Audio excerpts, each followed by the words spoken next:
So we have our next set of research presentations, and the videos were all posted online. Hopefully everybody is on the call right now, but I have Sarah Lacy, Ying Zhen, Hal Weary, Jennifer Brodmann, Matthew Dunn, and Justin Sinkovich on this call. And I know that Michelle Conceison and Eric Holt will be moderating. So I don't know if Michelle's on the call yet, but perhaps we can start off with Dr. Hal Weary. How's it going? Doing great. How are you? Good. Can you take us a little bit through your research project and talk briefly about the process and just kind of give us a little bit of a summary overview? Absolutely. And I'd like to, in advance, apologize. There's some construction happening in my building, so you might hear a few whistles and things of that nature. So just want to just inform you in advance. But essentially, this is a collaboration. I had a great deal of really enjoyment from working with Dr. Brodmann and Dr. Lacy. And we wanted to really focus on the aspects of social and cultural capital as it pertains to music entrepreneurship and musicians and things of that nature. And, really, this is I would say, a derivative from a previous collaboration and project that it was a research project between Dr. Brodmann and myself that really focused on, music entrepreneurship and access to economic capital. But as you know, what's lacking really in underrepresented areas in the world and urban cities is really social and cultural capital, and having access to, the right connections and the people in the industry and influences and aspects of travel and all the things, education, all the things necessary to create economic capital. I've been teaching music industry, music business for about 10 years now at different institutions at Albright College and also Wayne State University, which is an urban research institution in Detroit. And now I'm currently teaching at Cal State Dominguez Hills, which is also more of an urban institution here in Carson. I live in Los Angeles, but in the South Los Angeles area. So essentially this project came about because, we want to make an impact. It's a situation where we want to bring students of color to the table, out of the gig economy and in situations where they can have opportunities to participate not only on the stage, but behind the performance area, in other streams, such as music publishing and licensing and record labels and things of that nature, and really develop their social and cultural capital as it pertains to connecting them with the right people.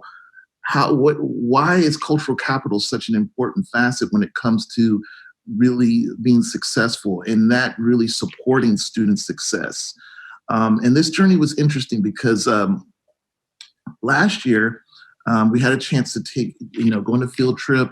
I recorded an album at Capitol Studios, and I met some really interesting, intriguing people there. And that opened up doors to allow my students to be able to take a field trip to Capitol Studios and to be able to meet people at different record labels. And they put on an actual program and a workshop for our students. And that was exciting for them because the course I was teaching was called, I still teach it, it's a dream seminar. It's a dream career seminar. And it's based on, really allowing students to dream, to think out the box. Don't just look at what's on television. It's not about, how much money you have, or, can you buy this gold chain, or can you buy this car, things of that nature. That's only one facet of life. That education and all of the aspects of, who and people, building long, sustainable relationships with people, is such a major important facet. And I've had a chance to mentor and work with students for about 10 years now. And many of them have gone on to work for some of the top companies. I worked for the Harry Fox agency, so I worked with over 40,000 music publishers. And I can directly connect students to a lot of the publishers that I worked with, from my time working behind the scenes before education. I'm also a composer and jazz pianist. But we're in a day and age where you have to be multifaceted. I look at it from 4 quadrants: artistry, industry, technology, and pedagogy. And we're trying to really develop students to be well-rounded, in what they do, so that they're not just performers, they're not just great musicians, but they can also work in the music industry and have other opportunities and work in technology and pedagogy, giving back, so once they do make it, they can pull along other students and say, hey, let's help this other student who's graduating get a job. So all of these things really factored into this project. And Dr. Brodmann is an expert in economics and finance and all of these different things. And she really brought some really intriguing and interesting concepts and ideas and everything, things of that nature. Dr. Lacy as well, she's very knowledgeable in so many different aspects, being an anthropologist and things of that nature. So it was great having different perspectives. So I'm an industry person and a musician, but it was great to have a perspective from, someone from the business area and finance and things of that nature and anthropology. So we brought these different perspectives together to really essentially delve into this topic so that we can really make an impact and focus on student success. Great. I know we just have a minute or two before we move on to the next presentation, but it sounds like a really fascinating project that's also been hands-on, because you talk about your experience and what you've been doing for so many years. Are there any kind of concrete steps that you can kind of share, or will there be a follow-up where, for folks like myself, where we would love to implement something similar to this? Are there concrete steps that you think would be helpful, or tools for academics in the classroom, or to develop some programs such as yours that shows a great deal of success with the students? Yes, absolutely. The paper that we will submit for publication will really encompass those steps, and we will, we talk about the aspects of implementation. And what it comes down to is that, we really have to just roll up our sleeves and get to, yes, traditional classroom focus of all the aspects of pedagogies and things of that nature is very important. But there's an element of experiential learning and aspects of applied applications that, in the music industry and music industry education, it's such an important and essential area and facet for our students, because it just makes it come to life. I can remember taking students into Atlantic Records, and when they walked into that building, that you could see transformation happen. It was like, this is real. This isn't just something we're learning in a book. We're actually here, we're talking to people that are, that went through the same process as us. So I think the first step is really, as faculty, is reaching out to the community, and, really creating these opportunities and really connecting the students. There's, something that our provost says is that when we look at curriculum, it's got to be student-centered, faculty-driven, excuse me, and supported by the administration, and also implemented and also connected to the community. And that is so true, because if we're student-focused, if the curriculum is student-focused and it's faculty-driven and it's supported by administration, we're going to be able to really foster student success. And that means the curriculum is such an important area, and we have to keep retooling it. But the problem is, I think that people are afraid of, training students across different areas to make them multifaceted. And there was a program that was put on here at our school, which is called It Takes a Village. And it was Black Lives Matter, focusing on anti-racism. And that is such a true statement. That's the name of my next project, actually, my recording project that'll be out in a few months. The president of Harry Fox is actually going to put that out into the universe and going to distribute it. But it really does take a village. It takes a village to really make sure that students are successful. So it's not something where it's like we're all kind of siloed in, we're the music industry program. It's like everyone's got to work together, even from disciplinary aspects of thinking interdisciplinary, anthropology, business, psychology, physics.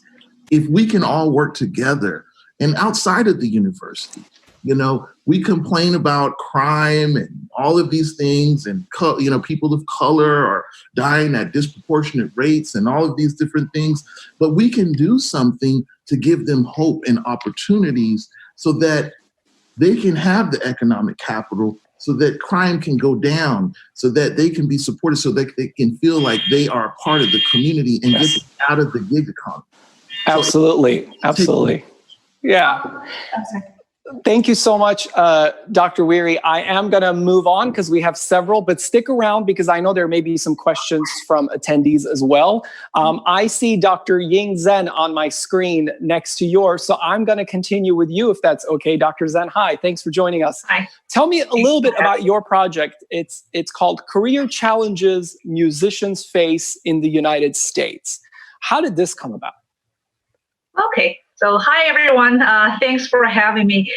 I'm Dr. Ying Zhen, Associate Professor of Business and Economics at Wesleyan College. I was also a member of Music Industry Research Association, whose abbreviation is MEIEA. From December 2017 to June 2018, it was my great honor to work with a big name, Professor Alan B. Kruger. So he was also the founder of Music Industry Research Association. So I collaborated with him on a project which is called the Survey of Well-Being of Musicians in the United States. It mainly has 3 chapters. One is on their career challenges, and I was responsible for that. And also, we had a research assistant from Princeton, and he assisted with our data entry and also some data analysis. So other regards includes the health issues such as the drug use and mental health. And the last part has to do with discrimination in terms of gender discrimination and racial discrimination in the music industry. Therefore, I'd be very happy to share some preliminary results in career challenge part, as I was responsible for this part. Yeah. So this survey took us more than half a year. So we started from designing the survey, and the vice director of Princeton University Survey Research Center, Dr. Edward Freeland, helped us design the survey. And also, this survey was conducted via Princeton University, and we partnered with Music Cares. I'm sure we had a speaker earlier from Music Cares. So Music Cares helped us recruit most of our samples.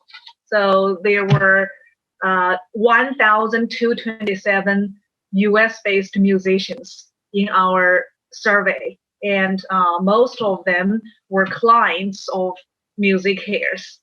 And we targeted at individuals who earned a living as a musician or composer, or who were endeavoring to earn a living through making music. So we didn't look at those hobby players Like me, I also play piano, but I'm not qualified for this survey. Yeah. It was a non-random sample, so this is a drawback of our survey. But at least our sample could shed some lights on the musician group, especially US-based musicians. Yeah, and unfortunately, after we presented our preliminary results in June 2018, so about 9 months later, Dr. Alan Kruger passed away. Yeah, therefore, I've been very dedicated to continue our research because our research results were very preliminary. I'd be happy to share my slides, but also you can find my presentation and my slides on your conference website. So currently, I'm working on a book with my 3 co-authors. I was invited by a senior editor of Routledge. So we will continue this study. And at this point, we'd like to compare the US musicians with musicians based in China, because based on my personal experience and observation, lots of musicians based in China are doing great job, especially economically. However, based on our survey results, so unfortunately, throughout the whole survey, covering 3 regards, we only got one positive thing, which was okay, what musicians liked most about being a musician is artistic expression. So anything else was negative, especially in their career. So they have very unstable income sources and also relatively low income. So our sample, as what I said, right? Most of our respondents were clients of MusiCares. So compared to the musicians from American Community Survey, which was broader, which was a national survey, American Community Survey, our sample looked very similar in terms of race, ethnicity, gender, marital status, and our sample was somewhat older and more highly educated than the American Community Survey musicians. And in our sample, musicians tended to earn a higher income than those from the national sample, but in both groups, they made very low income. So, for example, in the year of 2017, the median musician in our sample only reported earning nearly $35,000. In 2017. And according to ACS data, the median musician in the US earned between only $20,000 and $25,000 US dollars a year in the period from 2012 to 2016. And also, so if you go to the conference website and look at one of my key slides, so may I know if I'm able to share my slides? Or I could just talk about the main results. That would also work.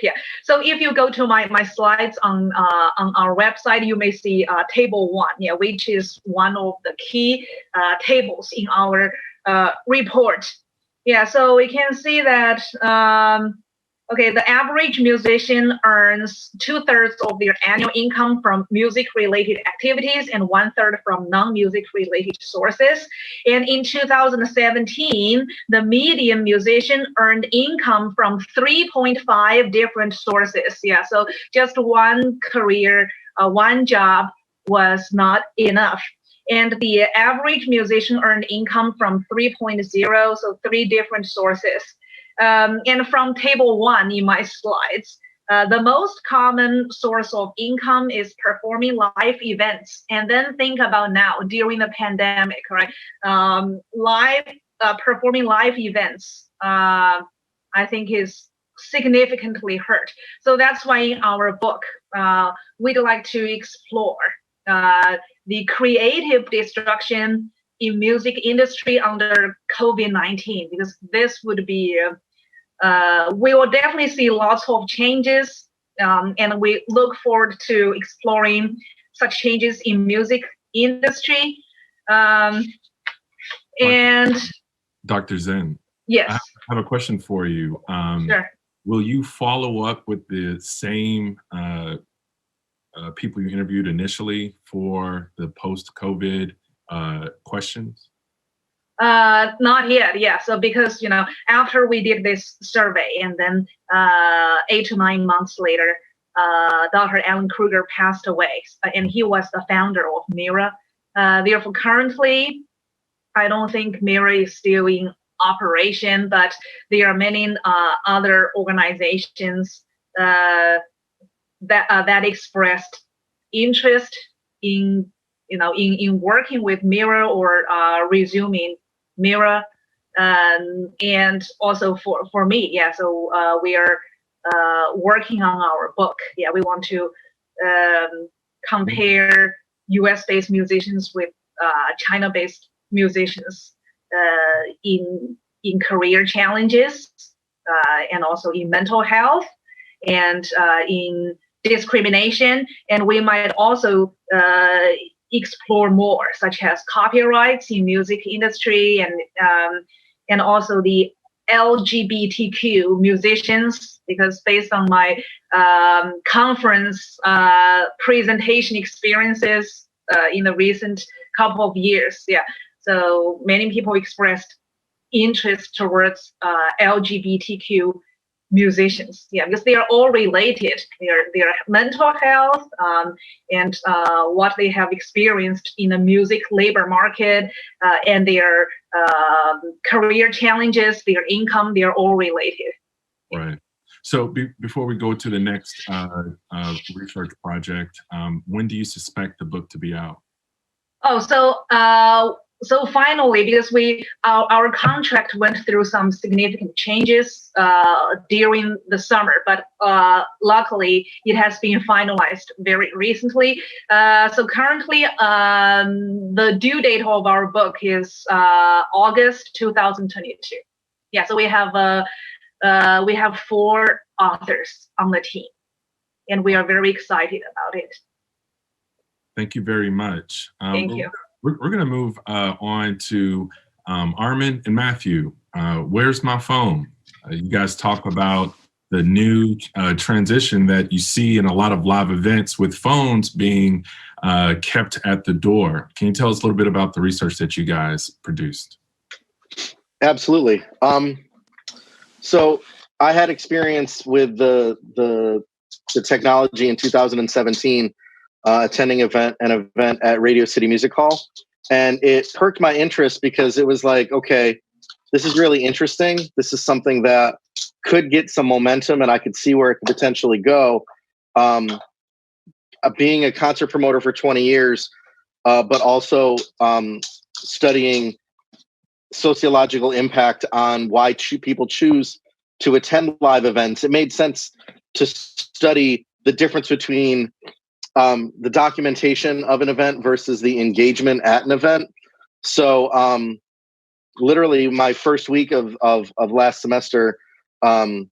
Shaomian mentioned that there was an event at a local venue that had Yonder technology that they were using. So it just spawned this idea for us to do research from an attendee perspective, a facility perspective, and a promoter perspective, to be able to be like, why would we use this, and what are we going to get out of it, and who benefits and who struggles with it, and where can this go? Is there a ceiling with the idea? So stuff like that.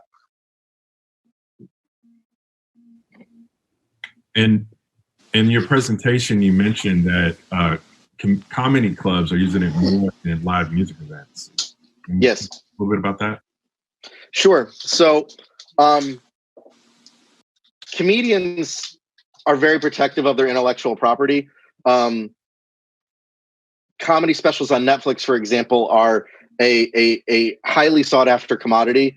And if the recordings or documentations of these performances are released, it's significantly even more impactful than the leaking of music 2 or 3 weeks before release.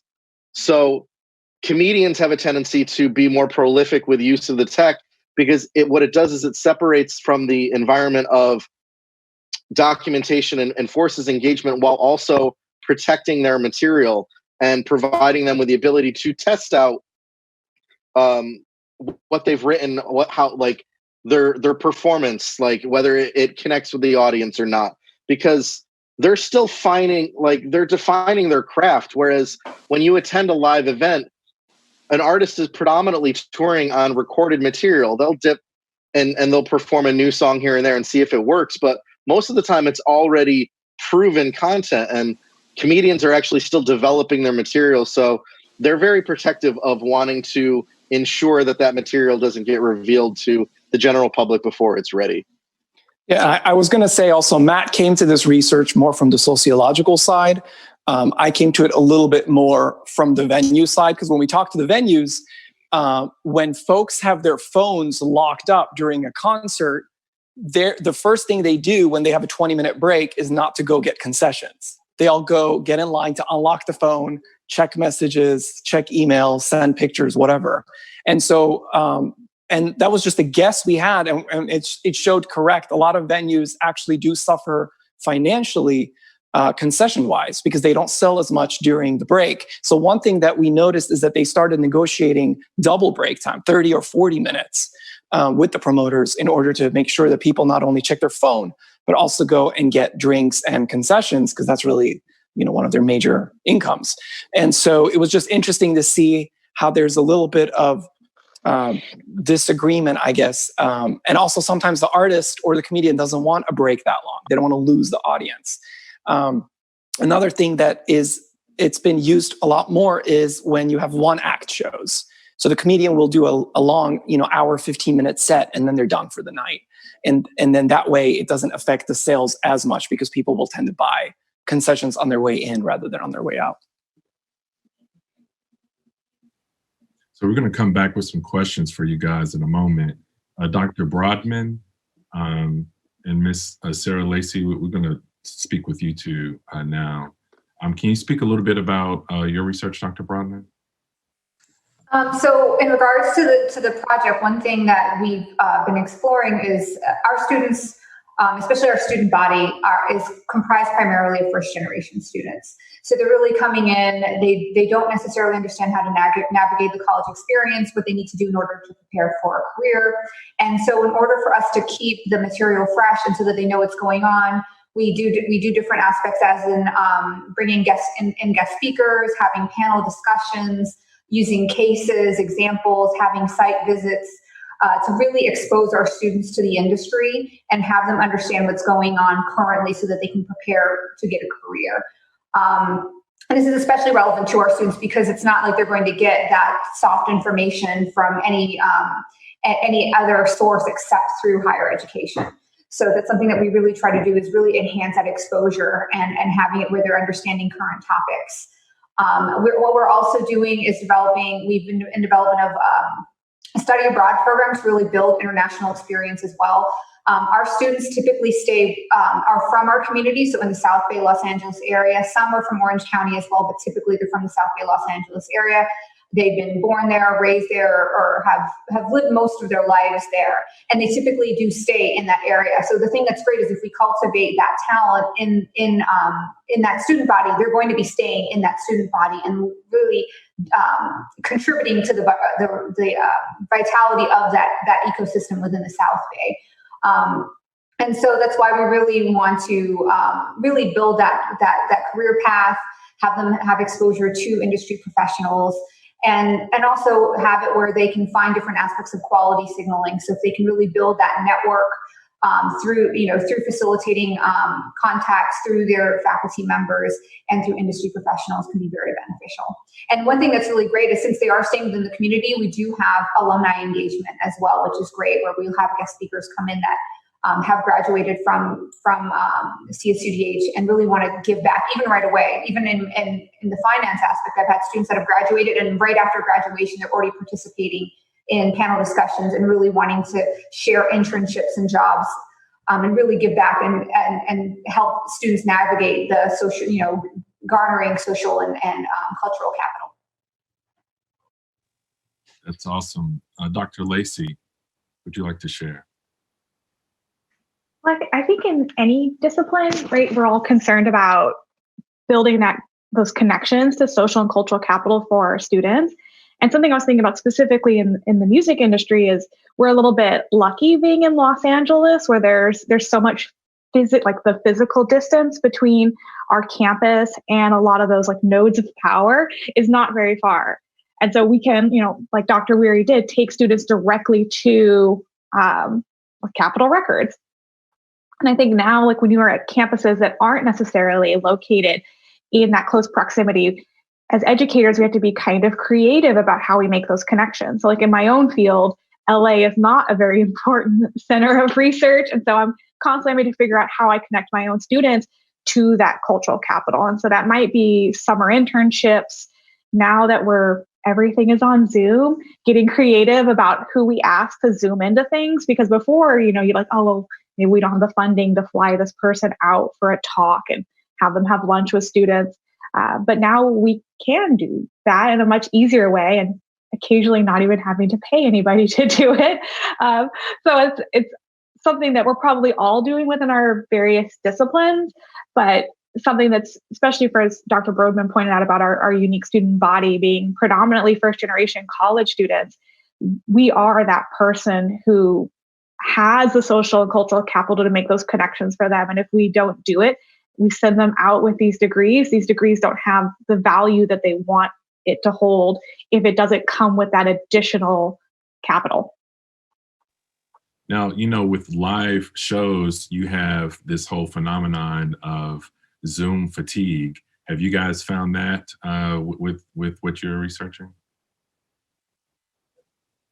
That's definitely happening, and that's why there's been a lot of experimentation with different platforms as well. I've attended conferences through lunch pools, through multiple different means of trying to facilitate engagement, where they'll not just have it where everybody's talking in a screen, but maybe they'll have tables and floors so that participants can meet via tables.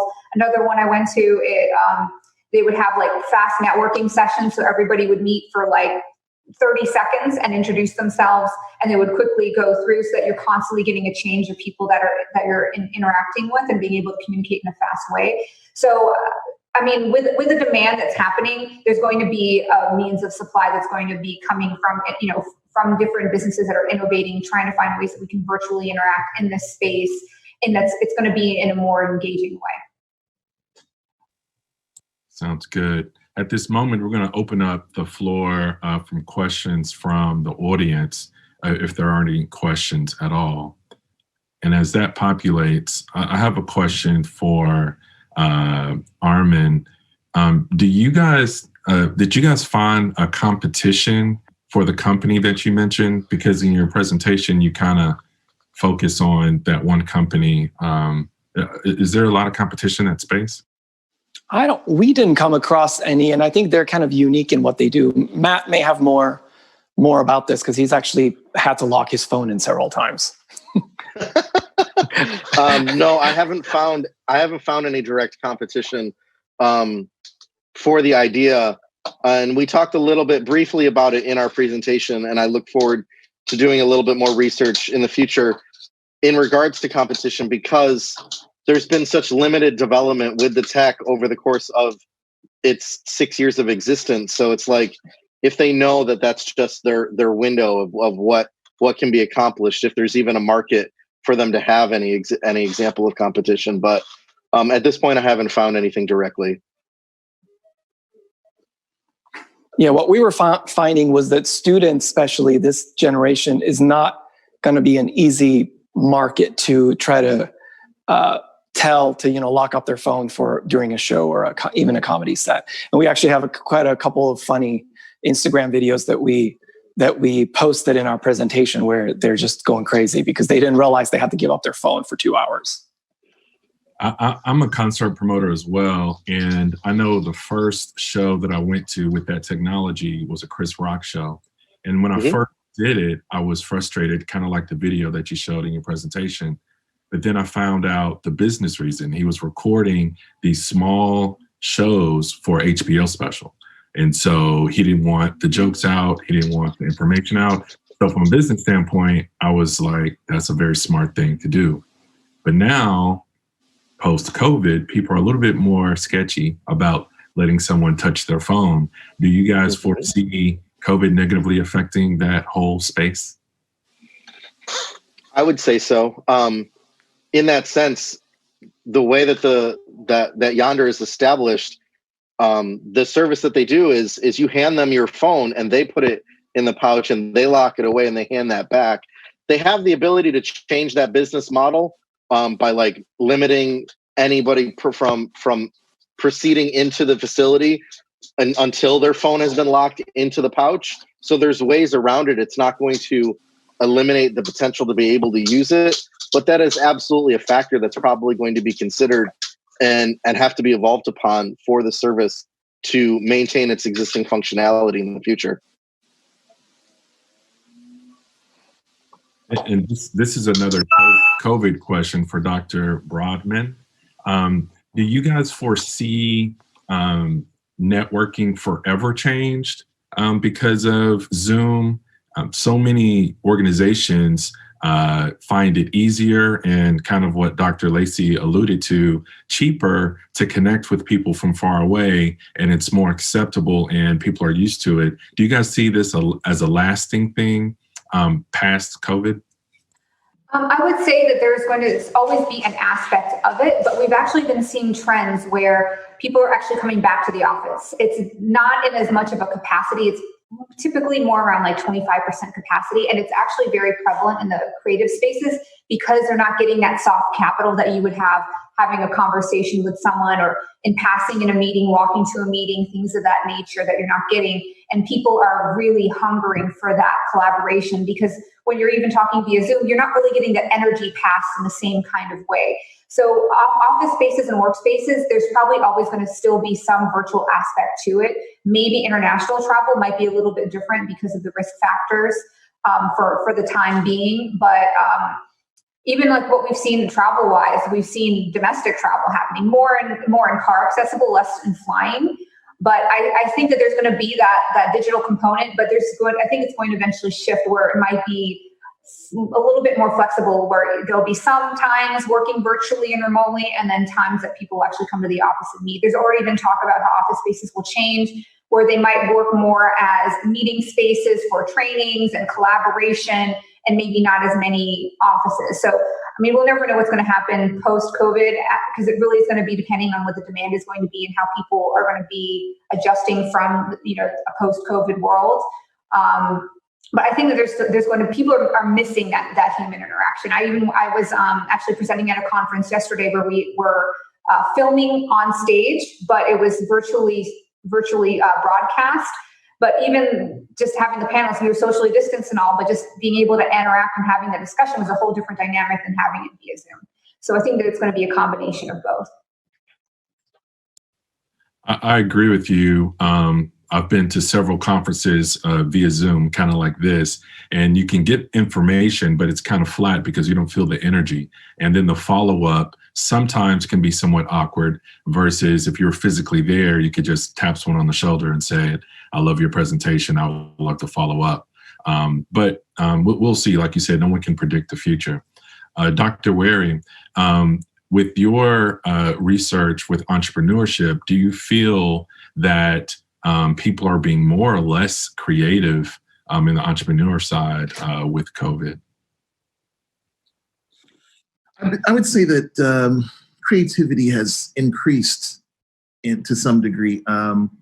and that for the most part, there are, advantages and disadvantages, of course, with COVID, is that now you have more musicians focusing on other parts of artistry. Because when we look at the foundation for musicians, the area of artistry, although performance opportunities have decreased immensely, the aspects of composition and songwriting and the use of technology has exponentially increased. For the reason that, nowadays you can essentially record an entire album in your living room. And collaboration between songwriters and composers, for the most part, it is very accessible with DAWs such as Pro Tools and things of that nature.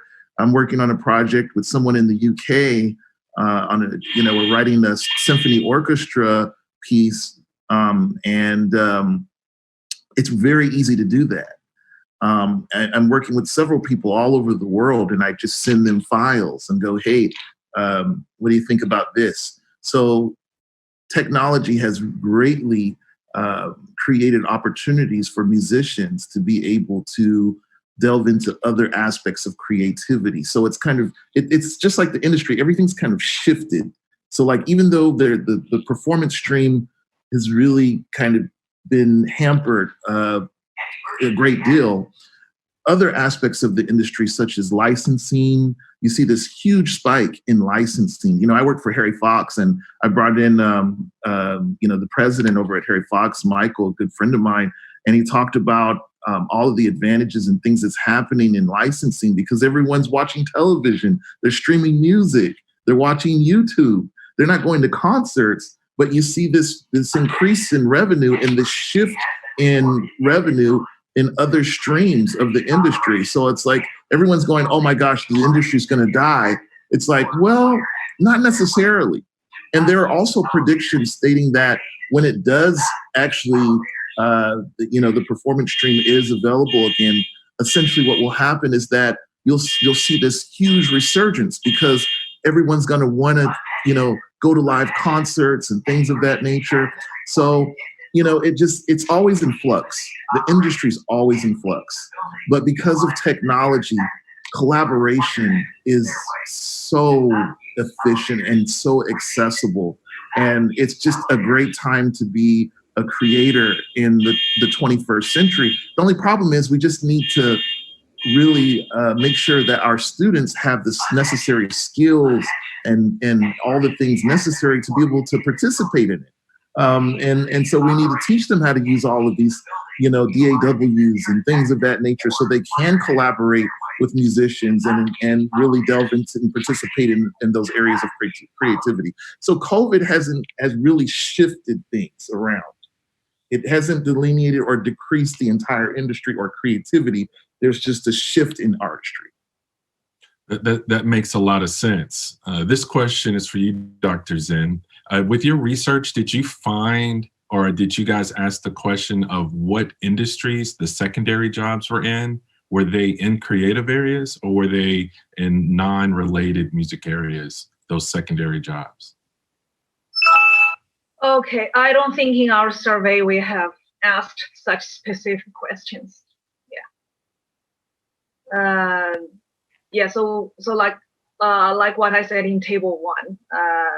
So here you can see where their income sources are, but we didn't have specific questions on secondary jobs. Yeah, we could tell what is their what was the most common source of income, and so there were 17 possible sources of music-related income. So table 1 shows all of them. So my slides, so you might refer to my slides. So table 1, yeah. With the book, will it dive deeper into other areas of entrepreneurship that the musicians might go into? Possibly, yeah, because currently we just have a very general plan, so we haven't really started writing each specific chapter. Okay. So I'm going to give a minute for each of you guys if you want to share your closing thoughts on your research, and we'll start off with Dr. Lacy. I mean, closing thoughts, what I thought was kind of interesting here is that so many people are in different departments, and taking it back to the thesis from our presentation, part of making those connections for social and cultural capital for our students is also continuing to work on our own networks so that students can tap into those. So doing this kind of interdisciplinary work, participating in these sort of discussions with people from different universities, different departments, helps continue to keep us active in those networks, to keep that up for our students. And so for Hal, Jennifer, and myself, we're all in different colleges on campus. We are in different buildings. We may not even, there's not a lot of opportunities for us to even hang out and run into each other if we didn't really actively seek it out. And so I think even these sort of things are part of that kind of behavior as faculty that we need to constantly be doing to continue to have those opportunities for our students. You want to continue, Dr. Brodmann? Yes. So one thing is just like Sarah was talking about is setting an example. So we get ourselves out of our own comfort zones and out of our silos, really go out and try to be involved with the community. That's one thing that our school definitely emphasizes, is really having it where we're involved with the surrounding business community, so we can show that our university is of value. Not only does it help build the rapport with the university, but also if we have those business connections, we're bringing that back to our students, which is very important, because it's not just about getting a degree, it's about building those soft skills, those transferable skills, and being able to provide quality signals so that they can be good job candidates. And one thing that we emphasize as well is communication. And even when we're teaching our students, emphasizing how important that is, especially now since we're going to still have that aspect of a digital world, is written communication, verbal communication, nonverbal communication, because it's also something that you're going to be using when you're networking with people. This is the first time that they're seeing you. That's the first impression that they have. So one of the exercises that I even do in my classes is when we have our first day in class, they network right afterwards. I give them 5 minutes. They meet students. Now I do it via discussion board, but they meet students and they already start facilitating that network. And one thing I emphasize is you never know where that student's going to go. What happens if they end up going in a different firm? There's a job position that's available, and then they tell you, hey, there's a job position available here. Send me your resume and I'll have them shortlisted from HR, and then we can get an interview for you, so that you're not going to be stuck with that pile of other resumes. So, and one of the examples I gave is that I was invited to be on a board of a nonprofit. And it was from a student that when I was in my MBA in a marketing class, we worked on a group project together.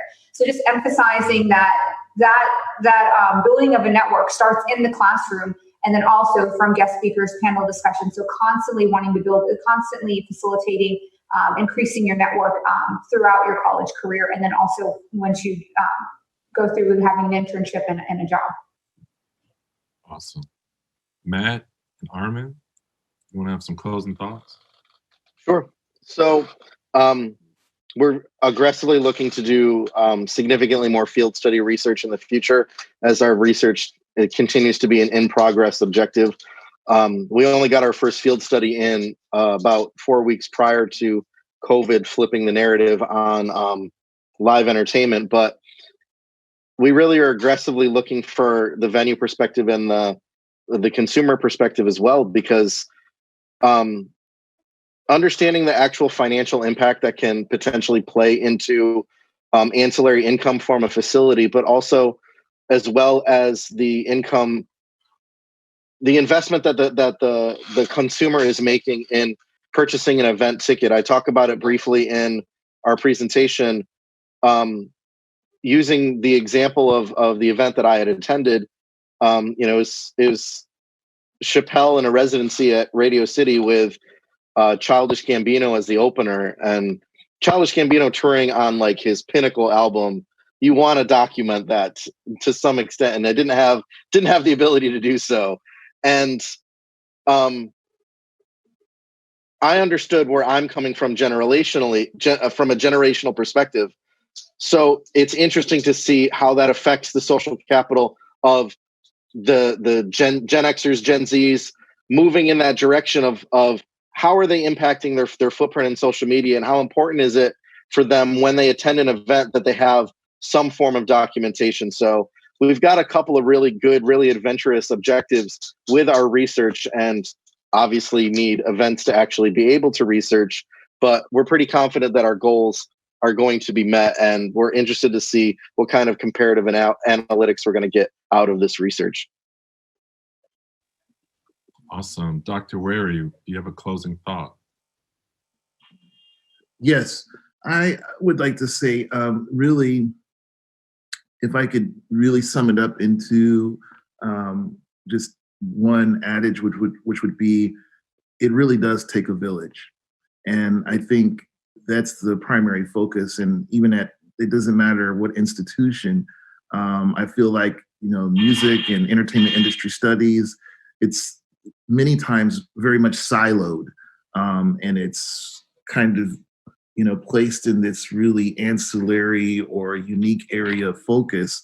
But I think when it comes down to student success, it really does take a village, and people need to be able to, think out the box. And interdisciplinary study is such an integral and important part of academia. It's just great. I mean, this is why I got into education. It's to see students really just do well and succeed, and it's transformative. It's great to see them go out there. I always tell them, I'm like, I want to see you guys pass me up, in every facet, and that's the goal, and I want to give them, all the skills and necessary knowledge that they need, and the contacts. It's great because I've been able to work with people, musicians and composers, but people behind the scenes, publishers and record labels and things of that nature. And to be able to directly connect them with a lot of my colleagues and friends in the industry, it's always helpful. But it's always the preparation. They have to understand that there's preparation involved, and there's this process that you have to go through, and you have to really be dedicated. And the same type of intellectual, rigor in something as, chemistry or physics or anything of that nature, where you're really focused, it's the same level of rigor and the same level of focus and drive that you have to have in the music industry. So a lot of times, you may have students that go, oh, this is not what I thought it would be. I thought this was just going to be fun and I can just kind of, and it's like, no, this is hard work. But I just like my closing statement is, it takes a village. Thank you for that. And I think we can all relate to that as well.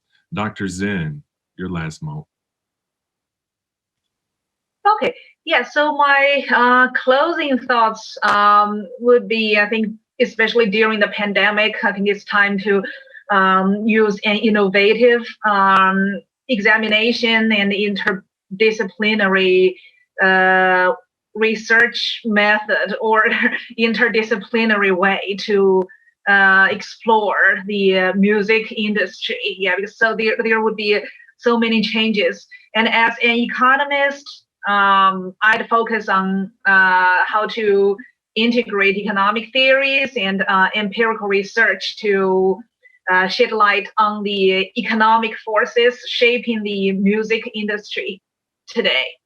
Yeah, so our book would be a monograph, so it won't be a textbook. So I'd like my students also to be innovative minded and not just using economic and business theories, but if they can think out of the box, right? So maybe they could borrow theories in other subjects such as psychology to help understand some critical issues in this industry that would be very necessary and meaningful. That is so great. I want to thank you all for joining us today. Thank you for your time, and I look forward to further research.